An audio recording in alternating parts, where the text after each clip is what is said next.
legendary. I'll be legendary.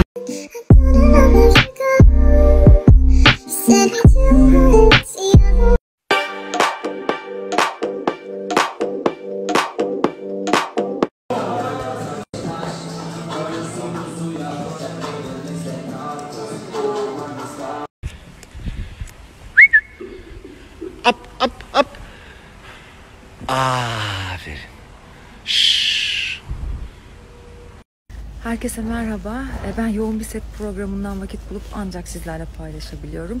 İyilik Elçileri SMA hesabından daha önce canım arkadaşım Bergüzar Korel'in bana bir pası olmuştu.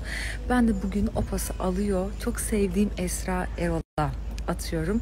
SMA İyilik Elçileri hesabından bizlerin seçtiği, sizlerle paylaşmak istediği ürünleri satışa çıkarıyoruz ve bu satışlardan elde edilecek gelir ile de SMA'lı çocukların kampanyalarına destek olmayı hedefliyoruz.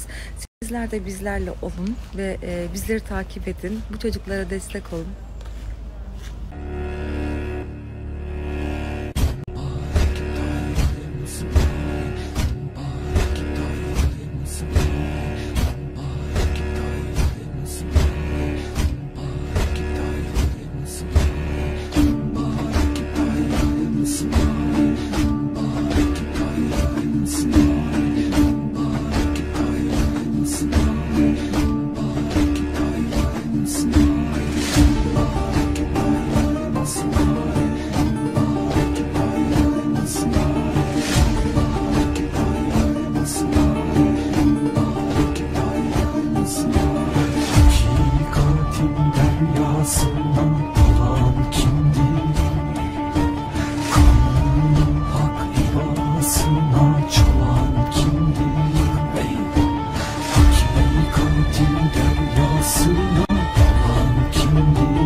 Zahir oldu, tanınmaz şahir oldu.